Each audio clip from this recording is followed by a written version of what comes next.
complicado. Bom, vamos lá então. Monteiro Lobato é um autor bastante importante na literatura brasileira por uma série de razões e de alguns anos para cá muito polêmico por uma outra razão. Tá?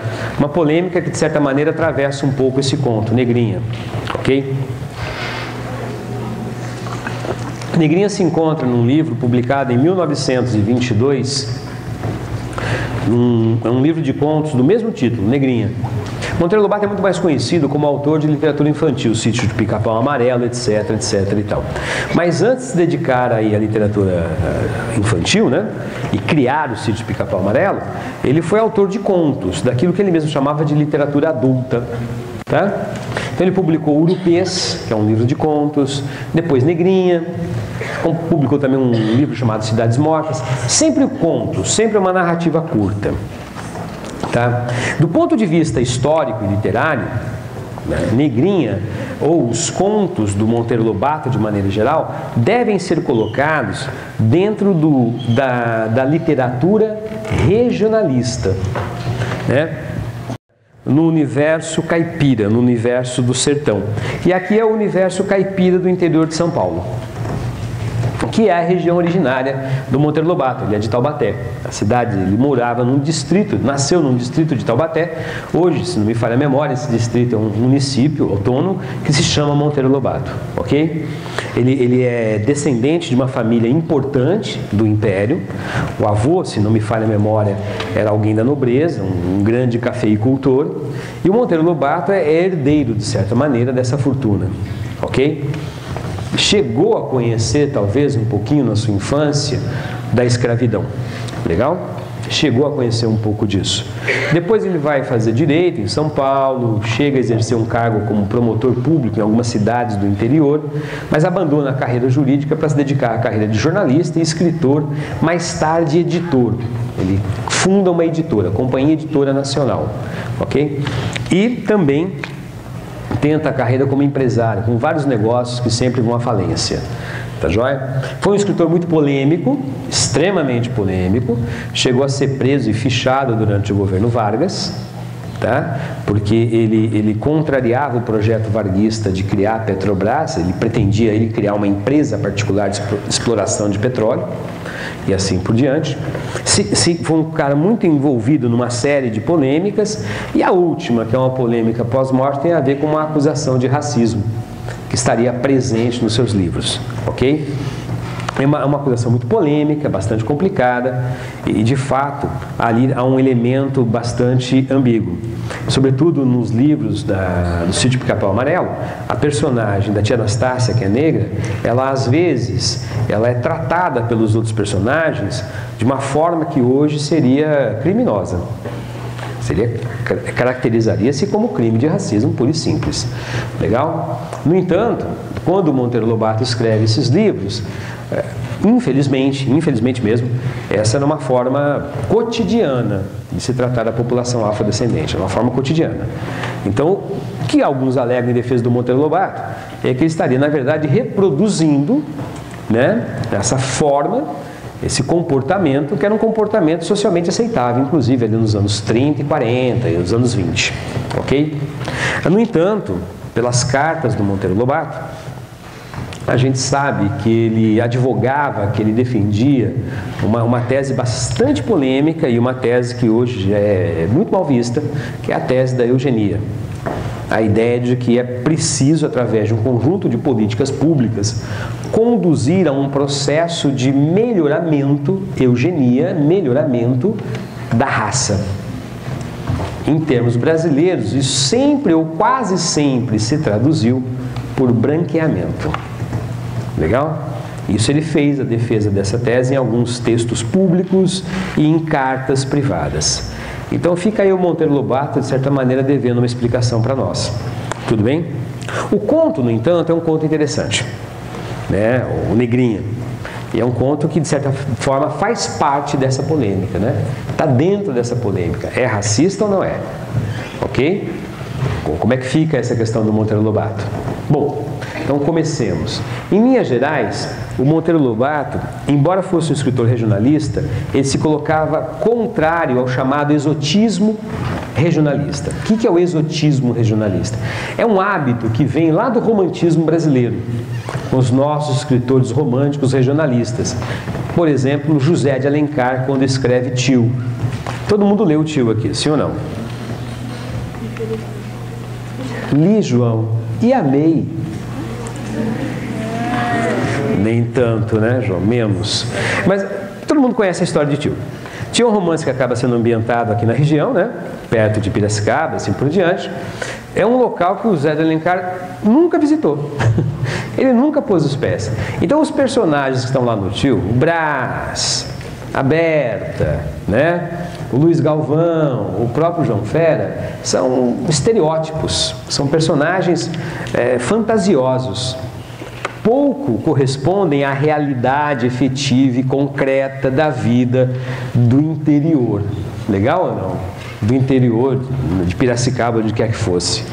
Então, durante o século XIX, esse extenso e pouco conhecido interior do Brasil era uma espécie de paisagem exótica, diferente, estranha, habitada por uma população muito pitoresca. Monteiro Lobato é daqueles escritores, assim como Euclides da Cunha, que combatem essa visão. Ele pretende fazer um retrato ficcional do interior do Brasil que fosse um pouco mais sincero, um pouco mais autêntico, portanto um pouco mais realista. Então ele procura, né, criar personagens e situações que correspondessem à condição de vida efetiva nesse interior. Então ele fala muito de coisas como abandono, analfabetismo, misérias, doenças, pobrezas e assim por diante. É esse basicamente o cenário dele, ok? Ele faz essa temática, sempre defendendo de uma forma ou de outra a ideia do progresso. Há nisso aqui uma crítica, digamos, à república, à oligarquia da República Velha, que é muito intensa. Por quê? Porque o que o Monteiro Lobato coloca, junto com outros escritores daquele momento, é que naquele processo de desenvolvimento brasileiro, esse interior, ou esse sertão, era abandonado, era relegado a um segundo plano. Né? Então ele fala para nós, por exemplo, do caipira de São Paulo. Como é que ele desenha esse caipira de São Paulo? Como é que ele representa? É um homem pobre, doente, né? Analfabeto, legal? Atrasado. É a representação do Jeca Tatu, que aliás é o personagem que ele cria como símbolo desse atraso. Então é sempre uma literatura de denúncia, de uma forte denúncia desse atraso e também de defesa da necessidade de providenciar um progresso, tanto humano quanto material, para aquelas populações, ok? Bem ou mal, embora o próprio Monteiro Lobato fosse ele filho dessa oligarquia, ele acaba enfrentando, né, ou se opondo a alguns comportamentos oligárquicos, tudo bem? Ele realmente ele tem essa posição mais autônoma. Outra característica da literatura dele, que eu não posso perder de vista, é traduzir essa realidade numa linguagem que fosse um pouco mais próxima, né, da língua efetivamente usada pelas pessoas. Ele não chega a fazer uma literatura coloquial, como vai fazer os modernistas mais tarde em 22, mas ele entende que a literatura tem que se aproximar dessa realidade não apenas na criação e invenção de personagens e de cenários, mas também na construção de um vocabulário, de um modo de expressão. Tá bom ou não? Não é à toa, portanto, que mais tarde, em 1922, ele acaba sendo convidado para participar da Semana de Arte Moderna, embora tenha recusado. Tá? Tudo bem? Ele foi efetivamente convidado porque entendia-se, né, que ele tinha uma literatura que propunha uma espécie de mudança ou de modernização. Ok? Vejamos aí.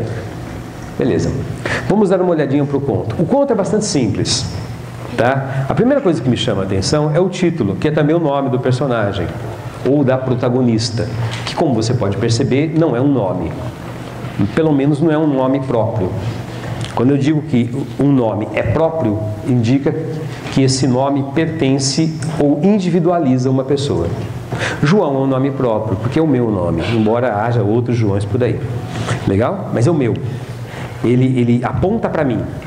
Agora, se a personagem chama-se Negrinha, enquanto diminutivo do substantivo negra, tudo bem? ali, né, ou do adjetivo, você leu? Nesse sentido, ela indica uma coletividade, um grupo, não um sujeito. Essa é uma coisa que a gente deveria prestar atenção, né?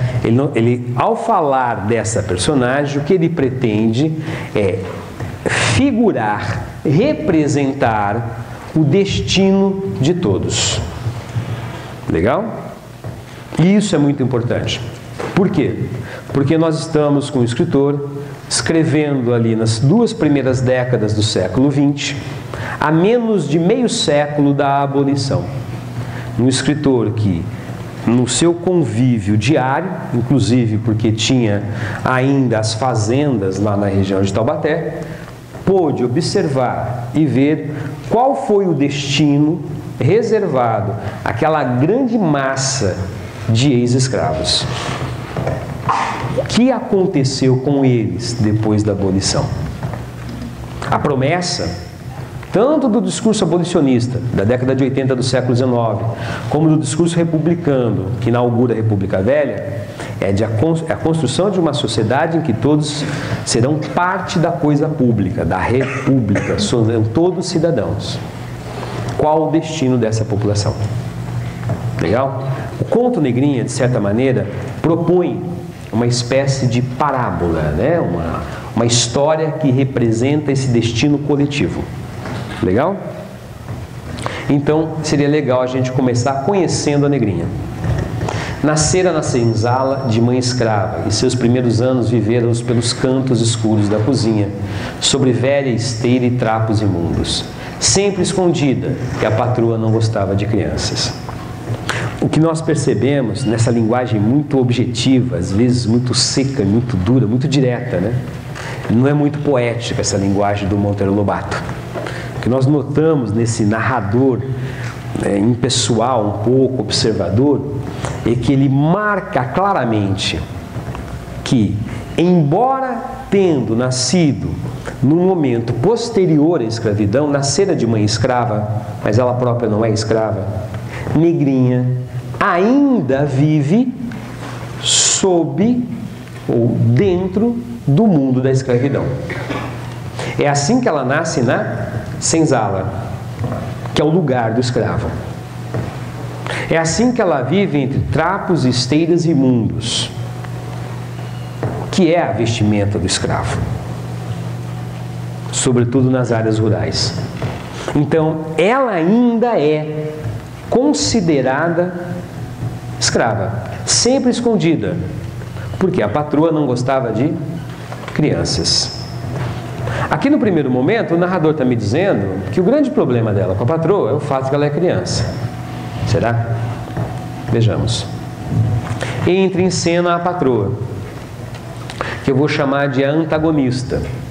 Por que a antagonista? Ante é aquela que é o personagem que será o adversário, que vai se colocar no campo oposto do protagonista. Se o protagonista aqui é Negrinha, embora eu tenha dificuldade em dizer que ela é uma protagonista, porque a definição de protagonista é aquele personagem que luta ou que se esforça em prol de um objetivo. Você que leu o conto junto comigo, ela luta? Ela se esforça? Ela é protagonista de alguma coisa? Nesse sentido literal da palavra? Tá? De qualquer maneira, ela é, de certa forma, a personagem central. Quem é a antagonista que se opõe a ela? A patroa. Excelente senhora, a patroa. Gorda, rica, dona do mundo, amimada dos padres, com lugar certo na igreja e camarote de luxo reservado no céu. Ótima, a dona Inácia. Mas não admitia choro de criança. Ai, punha-lhe os nervos em carne viva. Surge aqui uma nota um pouco dissonante. Ao descrever a dona Inácia, o narrador, a princípio, tece elogios às suas qualidades. Fala para nós de uma mulher animada de virtudes que são admiráveis. A religiosidade.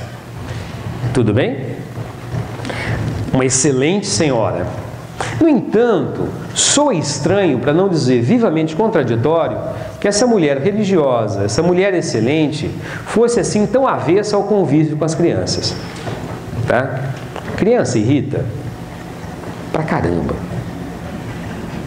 Mas dessa forma, deixar a dona Inácia assim, com os nervos em carne viva, isso parece contradizer as virtudes religiosas que o narrador apontou para ela. Então me parece que aqui tem uma dissonância na fala, no discurso do narrador. Esse discurso, ele parece dizer uma coisa e indicar outra. Parece dizer uma coisa e significar outra. Ok? Me chama a atenção, por exemplo, que diz que ela era tão religiosa que ela teria um camarote de luxo reservado no céu. Do pouco que eu aprendi de religião, e da religião cristã e católica, que fala muito em céu, não tem camarote de luxo. Lá todos seriam iguais. Me parece, portanto, que eu tenho um narrador um bocado irônico. Eu só consigo explicar essa contradição se eu apelar para a atitude irônica. Há um discurso irônico desse narrador quando fala da dona Inácia, que é essa patroa. Tudo bem? Essa ironia, como toda boa ironia, tem como objetivo desqualificar o seu objeto. É por isso que a gente tolera muito pouco quando nós somos alvos da ironia. Quem nos ironiza, mesmo que seja um familiar, e mesmo que não seja movido dessa intenção, nos desqualifica. Concorda? Por isso a gente tolera muito pouco. Se eu estou dizendo para você que esse narrador tem um discurso irônico quando se refere à dona Inácia, a patroa, é porque ele vai desqualificando-a. Um cuidado que o leitor tem que tomar com esse texto, portanto, é de não ler isso daqui considerando o valor de superfície das palavras. Excelente, talvez seja uma ironia. Até porque se ele me diz que ela é uma excelente e depois enumera qualidades como o fato dela ser gorda e rica, isso não torna ninguém excelente? Nem melhor nem pior. Mas não é isso que faz de alguém excelente. Legal? Há algo, portanto, de estranho com essa excelência. Logo, eu tenho que entender que há uma ironia em jogo aqui dentro. Desde que ela não admite choro de criança, eu entendo por que a negrinha vivia sempre escondida. Há um fato de enredo aqui que não pode passar oculto. A mãe da negrinha morreu. E ela vai ser criada pela dona Inácia. Talvez valesse a pena um pequeno parênteses aqui. Isso é uma situação razoavelmente frequente no Brasil colonial, no Brasil escravista. Havia inclusive expressões naquele Brasil para se referir a essas crianças, a esses filhos e filhas dos escravos, nascidos nas senzalas, e às vezes os pais morriam, quem sabe eram vendidos, e as crianças ficavam por ali. Eram as crias da casa, o moleque ou a moleca da casa. Legal? Há, portanto, aqui, no conto, a perpetuação de hábitos da escravidão. Você já entendeu perfeitamente, por conta até das suas aulas de história. A escravidão acabou onde? No papel. Os seus mecanismos, as suas estruturas, os modos de vida que brotaram, que surgiram da escravidão, permaneciam vivos naquela década de 20. Estavam ali ainda. Não havia a condição jurídica de escravo, mas havia a condição de vida do escravo. Legal? Se a gente continuar, portanto, a leitura, entre essas duas vai se estabelecer um conflito. Não é bem um conflito. Vejamos. O corpo de negrinha era tatuado de sinais, cicatrizes, vergões. Batiam nele os da casa todos os dias, houvesse ou não houvesse motivo. Negrinha é vítima de uma violência gratuita. É claro que para a nossa consciência moral, ética, hoje em dia, bater numa criança é complicadíssimo. Tudo bem? Embora boa parte de nós aqui tenha passado por essa experiência quando criança.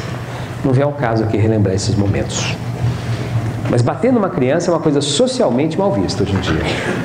Negrinha é vítima de uma violência gratuita. Meu pai e minha mãe, quando às vezes me davam umas palmadas, sempre diziam que faziam isso por algum motivo. Eu nunca alcancei exatamente qual foi esse motivo. Tá legal ou não? Mas enfim, eles diziam isso até hoje. Violência sem motivo, violência gratuita tem um nome. Qual nome é isso? Quando você bate em alguém, não você, pelo amor de Deus, quando alguém bate em outro, sem motivo algum, no fundo qual é o motivo? Prazer de bater. Bati porque gosto. Bati porque quis.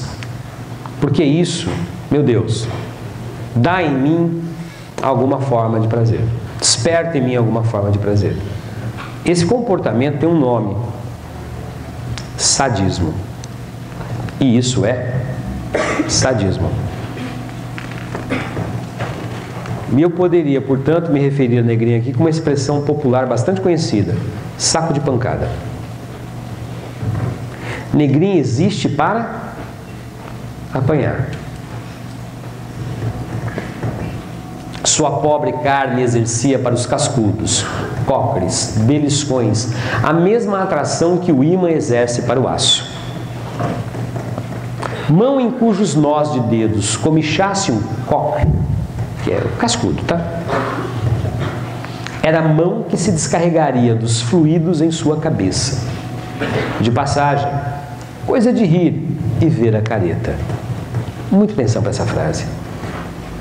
Se descarregaria dos fluidos em sua cabeça. De passagem, coisa de rir.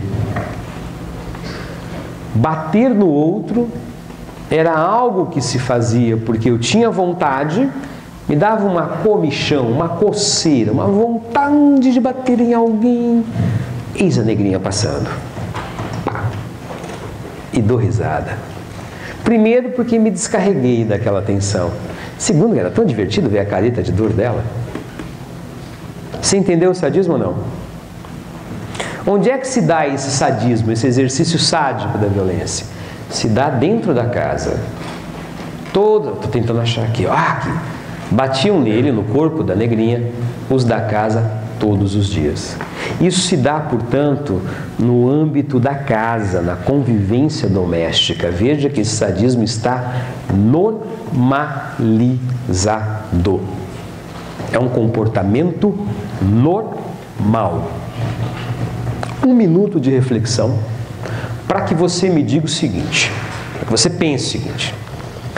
Uma vez que o Monteiro Lobato é um escritor que traz esse regionalismo para próximo da realidade, devo eu admitir que isso, embora seja uma representação ficcional, não está muito distante da realidade. É claro que a arte, a literatura sempre exagera um pouco a realidade, mas isso não está muito distante. Então eu posso imaginar que esse exercício sádico era algo que acontecia ainda ali nas fazendas do interior. Tudo bem até aqui ou não? Se isso era uma coisa normal naquele mundo, resta uma pergunta, que o texto não responde, mas ele provoca. De onde veio esse hábito? Quem o construiu? E quem o tornou legítimo? É porque ele está sendo legitimado. Uma vez que ele é passado de pai para filho, já que todos da casa fazem isso. Quem o legitimou? A própria escravidão. Vamos para Memórias Póstumas de Brás Cubas um pouquinho, embora ele esteja na lista do outro lado, da FUVEST. Prudêncio. Lembram-se do Prudêncio? Prudêncio, quando chega à casa de Brás Cubas, então, com 9 anos de idade, lembram-se da recepção dada a Prudêncio ou não? Eu adoro aquela cena. Nome do capítulo, o menino é pai do homem. Chegando em casa hoje. Mentira, não vai dar tempo, você vai chegar muito tarde. Leia só esse capítulo. O Prudêncio entra na casa do Brás Cubas, trazido pelas mãos do pai do Brás Cubas. E é a seguinte a frase do pai, olhando para o filho. Toma, trouxe alguém para você brincar. Eu sou um sujeito muito ingênuo, na verdade eu sou um bobão. Primeira vez que eu li esse romance, me deparei com essa frase, eu achei que era aquela coisa de pai que fica mimando o filho e foi buscar o filho do vizinho para brincar com o filho, para fazer companhia com o filho, entendeu? Não, para jogar bola junto com o meu filho. Eu me assustei, porque a frase, trouxe alguém para você brincar, é na verdade, toma, trouxe o teu brinquedo. Ato contínuo, o Brás Cubas obriga o Prudêncio a ficar de 4 no chão e monta cavalo nele. Sim? Semanas depois, o pai de Brás Cubas aparece com uma espécie de freio de cavalo adaptado à boca do Brás. Do Prudêncio. O pai ensina o filho. Está vendo esse outro? Quem é esse outro? Esse negro aqui, escravo. Então, ele é o teu brinquedo. E você pode fazer com ele o que você quiser. Inclusive, bater nele. Quando o Prudêncio, mais tarde, ganha uma carta de alforria no testamento do pai do Brás Cubas, estão lembrados disso ou não? E se vê livre. O que faz o Prudêncio?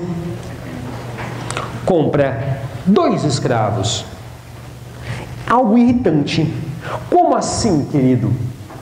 Você veio da senzala. Você foi escravo. Uma vez livre, o que você faz? Reproduz o sistema?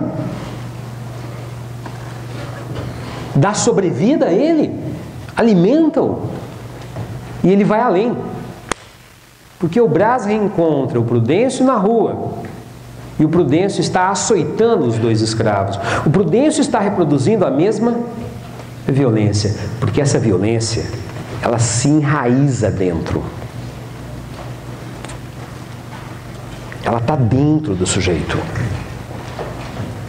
Ela se tornou algo normal. Não deveria. Você fica espantado com as estatísticas de assassinato e violência no trânsito no Brasil. Não deveria mesmo. Está lá a raiz dela. Portanto, esse modo de vida, cuja origem é a senzala, é o mundo escravo, está vivo ali. Eis aqui o Monteiro Lobato, portanto, denunciando a perpetuação dos modos de vida da escravidão, dos hábitos, dos costumes, das relações que foram construídas no interior da relação senhor-escravo, atravessando para além do 13 de maio de 1888, chegando até o 1922. Será que chega até 2017? Você sabe a resposta tão bem quanto eu. Legal? Eis a atualidade desse conto. Sim ou não? A excelente Dona Inácia era a mestra da arte de judiar de criança. Permita que eu volte um pouquinho ao outro slide. Se eu conseguir, é lógico. Aqui ele chamou ela de excelente senhora. Ele volta a chamá-la de excelente. Você entendeu como ele está sendo irônico com ela ou não? Isso ficou bem claro agora? Perguntar alguma coisa? Não? Ah, então, perdão. Tá? Essa convivência de violência, ela se estende. Agora eu entendi porque a negrinha sempre vivia escondida pelos cantos. E eu entendi porque ela não tem nome. Por que ela não tem nome? Porque ela não é gente. Ela não é ninguém. O que ela é? Um objeto. Um saco de pancadas. É para isso que ela está ali. Ok? É uma vida destinada a isso, na verdade.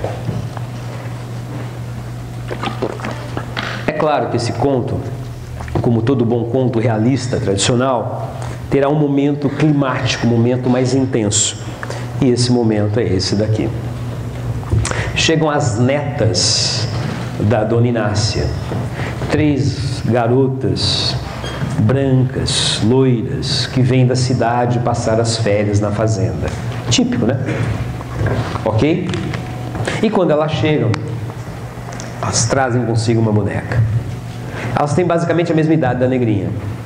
A diferença é que elas são brancas e netas da senhora. Elas são muito bem vestidas, muito bem tratadas, muito bem alimentadas. Não trazem no corpo as cicatrizes da violência. Eu nem parei nisso, tá? Mas seria legal prestar atenção. Não se trata de uma violência simples, é uma violência que deixa marcas, que deixa cicatriz no corpo. Ninguém bate nela à toa. Sacou? Chegam aquelas 3 meninas. Você percebe que essas 3 meninas são o antípoda dela ou não? Não só do ponto de vista étnico, mas do ponto de vista do lugar da sociedade. No entanto, essas 3 meninas convidam a negrinha para brincar. Pausa aqui por um momento. Eu não sei como avaliar isso muito bem, mas coloco para você avaliar então. Parece que o Monteiro Lobato aqui tem um certo estereótipo da infância. Como se a infância fosse um momento da vida em que esses preconceitos sociais ainda não estão inoculados no indivíduo. Então, por isso as meninas parecem enxergar a negrinha simplesmente como outra criança, né? Não como um saco de pancadas. Para a surpresa da negrinha, a dona Inácia tolera que ela brinque com as outras meninas. É um momento bastante surpreendente. E é um momento em que acontece algo muito interessante no conto. O narrador usa aqui do discurso indireto livre. Tudo bem? Por que ele tem que usar do discurso indireto livre? Porque ele precisa traduzir para nós qual foi o impacto daquela autorização da dona Inácia, pode brincar com as meninas, dentro da consciência da negrinha. Como isso modifica? O que isso abala dentro dela? Partindo para uma dimensão muito prática. No conto Amor, que nós vimos ontem, esse procedimento do discurso indireto livre também aparece em algumas circunstâncias e com o mesmo objetivo. Tá bom? O que é um ponto de convergência entre os dois textos. Tá? Embora seja uma convergência bem secundária, mas enfim, tá aí.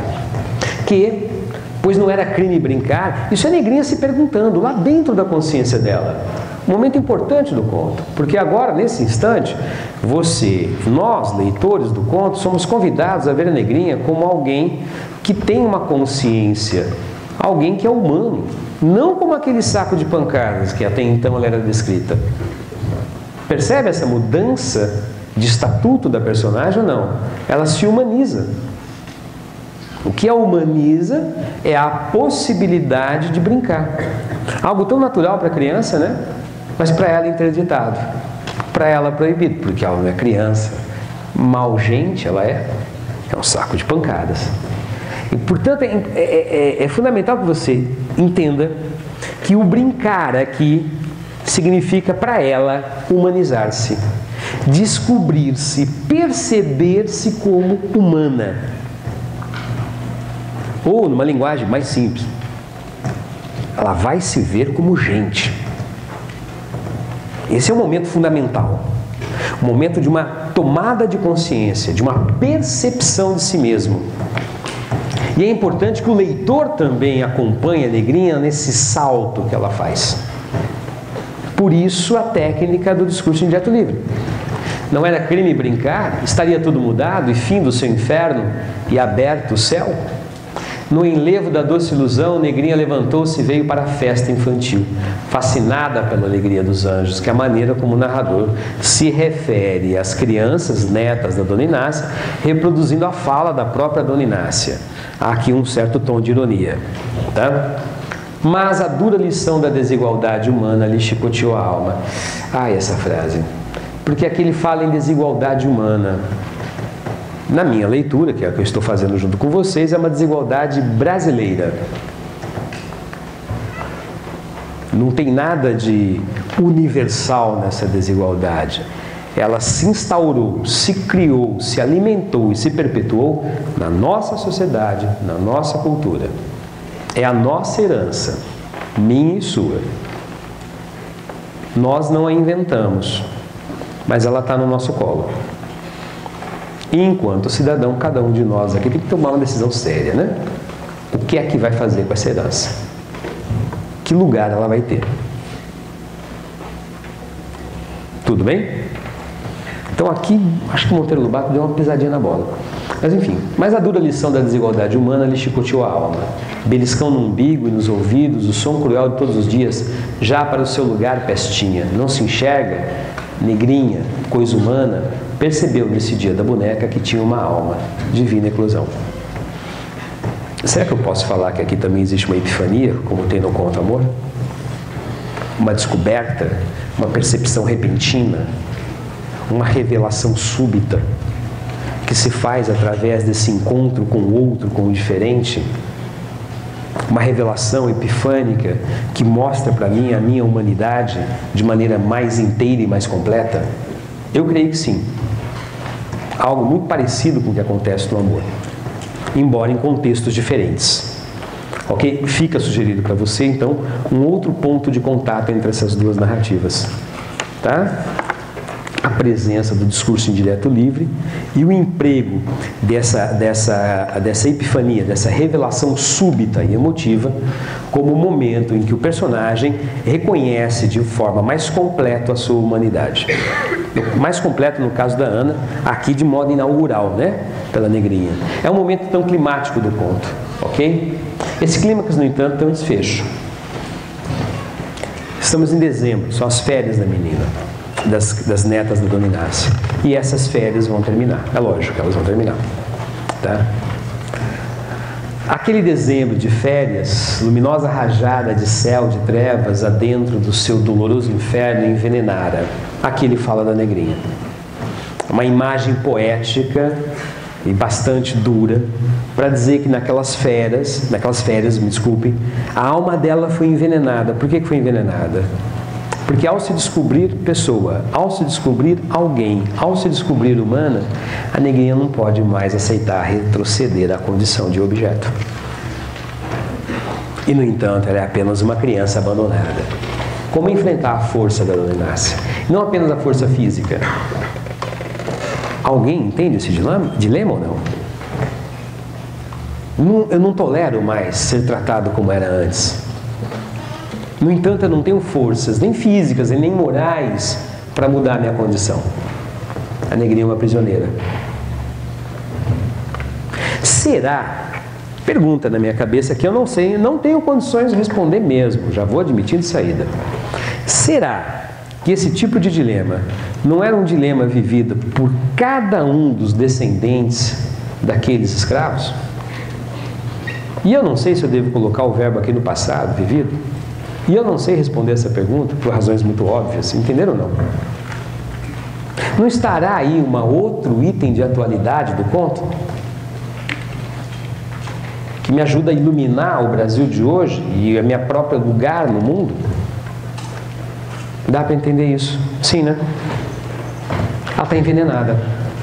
Brincara, acalentara dias seguidos a linda boneca loura, tão boa, tão quieta, a dizer mamã, a cerrar os olhos para dormir, vivera realizando os sonhos da imaginação, desabrochar outra de saudade no nó dos dedos de Dona Inácia.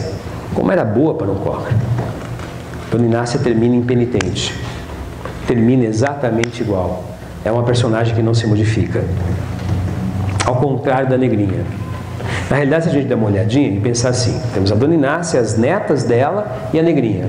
A única personagem que tem uma trajetória de transformação, de modificação, é a negrinha. As demais permanecem tal qual eram no início da narrativa. Isso não é algo à toa, aleatório. Porque a capacidade ou a possibilidade de se transformar no percurso da vida, à medida que experimenta e vive coisas diferentes, é uma qualidade humana. Nós chamamos a isso de aprendizado. Se o personagem se transforma, ele se humaniza. Se o personagem não se transforma, ele não se humaniza. Quando apenas a negrinha, eu percebo pela leitura, apenas a negrinha se transforma, então no fundo, apenas ela é de fato humana.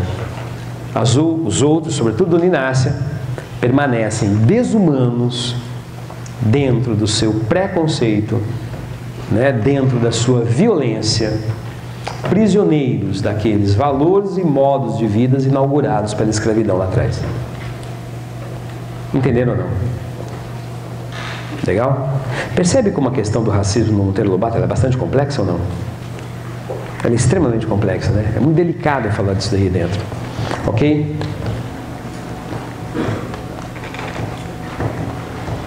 Sobre o narrador, alguns cuidados. Essa ironia, que eu chamo de ironia desveladora. Dei mais um exemplo ali, eu acho que não carece ao ler em voz alta. O pessoal, no fundo, consegue ler ali ou não? Tranquilo mesmo? Tá bom? Por que eu chamo de ironia desveladora? Você já parou para pensar na palavra desvelar ou não? O que ela significa? E a palavra velar? Velar é cobrir com véu. Quem cobre com o véu esconde. Então quem desvela, revela. Né? Torna visível o que estava escondido. Então eu tenho que entender que a narrativa irônica que o modo irônico de narrar, adotado aqui, tem como finalidade tornar visível, desvelar, retirar o véu, né, com o qual a dona Inácia se cobre, trazendo à tona quem ela é de verdade. Ok? Essa é a função da ironia no interior desse conto. Tá? E ao fazer isso, esse narrador assume o papel de um narrador que acusa, que indica, né, que avalia o personagem. Ele não é neutro, ele pode ser de terceira pessoa, mas neutro ele não é. Tá? Veja um exemplo aqui. Esse é um trecho que eu acho importante ler. Que ideia faria de si essa criança que nunca ouvira uma palavra de carinho? Pestinha, diabo, coruja, barata descascada, bruxa, pata-choca, pinto gorado, mosca morta, sujeira, bisca, trapo, cachorrinha, coisa ruim, lixo. É uma técnica narrativa que a gente chama de enumeração. O que ele está enumerando aqui? Os muitos modos como a negrinha era nomeada ali na casa da dona Inácia, na fazenda. Em nenhum desses momentos aparece uma palavra, um termo que revele carinho, respeito ou atenção. O que eu posso esperar de alguém que é continuamente nomeado desse jeito? Então aqui o narrador está acusando. Está acusando quem? A dona Inácia. E o mundo em que a dona Inácia vive. Esse mundo que ainda está vivo ali, quase 50 anos depois da escravidão ser abolida. Ao fazer essa lista, ele nomeia essa violência, sim ou não? Ele indica para mim e acusa para mim. Não tinha conta o número de apelidos com a que a mimoseavam. Mimosear é tratar bem, dar um presente. É lógico que isso é irônico, sim ou não? Tudo bem?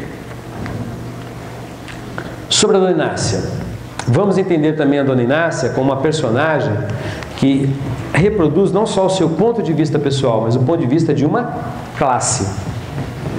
Tá? Aqui é a fazendeira rica, a oligarca. Tá? Sobre o trecho todo, chamaria sua atenção só para a última frase. Como alivia a gente uma boa roda de croques bem fincados. Em que esse sadismo que eu havia apontado antes aparece com toda a força e com toda a clareza. Bate na negrinha por quê? Porque isso a alivia. Se de um lado, portanto, eu tenho a personagem negrinha como personagem representativa de todo um grupo, aqui também a dona Inácia. Ela é um estereótipo. Podemos chamá-la assim. Um estereótipo, sim. Um personagem que tipifica um grupo social.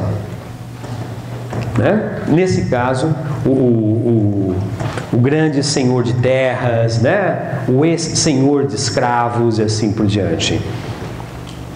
E a própria negrinha, é lógico, né? Como ela própria se vê. Nessa passagem, o que me chama a atenção é o fato de que no momento que as meninas deixaram a boneca sozinha, a negrinha pega. É o único momento que ela está sozinha com a boneca. E repara como ela tem medo ainda. Ela olha para os lados, ela tem medo. Ela nunca está plenamente livre. Ela sempre está acuada, ameaçada. Né? Ela nunca está solta. Ok? Beleza? E por fim, os temas que podem aparecer aí para você. Que foram aqueles que eu fui apontando. Tudo bem ou não? A denúncia, portanto, do Brasil arcaico e a violência que está implícita nesse Brasil arcaico, que ainda sobrevivem estruturas e modos de vida que estão presentes até hoje, nos dias de hoje, né? A denúncia também, a denúncia nesse caso não, né? Entender a literatura como instrumento, né, que ao trazer à tona essa realidade pode denunciá-la. É por isso que eu falei lá atrás no começo que para o Monteiro Lobato a literatura é instrumento de progresso.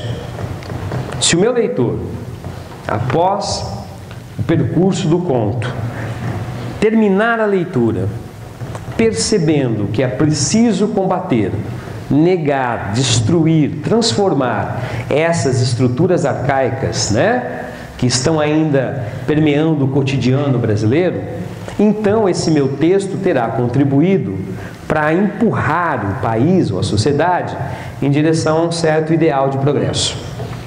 Tá? É uma crença que o escritor tem. Se ela é válida ou não, você responde. Porque ele está pensando em nós, não é? Ele está pensando em comover a nossa consciência. Sim? Por isso que ele choca, né? Ele exagera na representação aqui dessa violência. Ok? Aparece aqui um personagem muito, muito importante na literatura brasileira. Só um instantinho, por favor. O pobre. O homem miserável.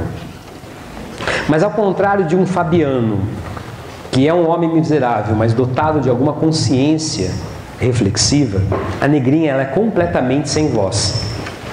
É esse pobre sem voz. Tá? É esse sujeito colocado numa condição tão rebaixada que ele não é ouvido por ninguém. Teria a literatura ou a arte, será o papel então de ser o porta-voz dessa população, trazendo à tona as misérias, mas também os anseios, os desejos dessa população, que de outra maneira não é ouvida? Será esse um papel da literatura e da arte no Brasil, numa sociedade desigual como o Brasil? Não seria essa uma espécie de tarefa política e social do escritor?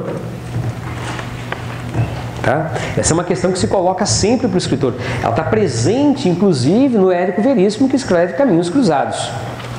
Tem que dar voz ali aos pobres da travessa das acácias, à prostituta, ao operário. Tem que fazer com que eles sejam ouvidos na sua humanidade. Legal? E, é claro, a representação do lugar do negro na sociedade brasileira. Nesse caso, creio eu, uma representação bastante moderna, né?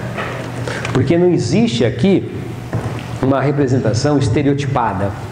Não aparece aqui a ideia do...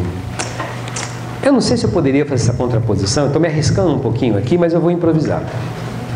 Eu penso em alguns poemas do Jorge de Lima, os poemas negros, em que também há essa representação do negro.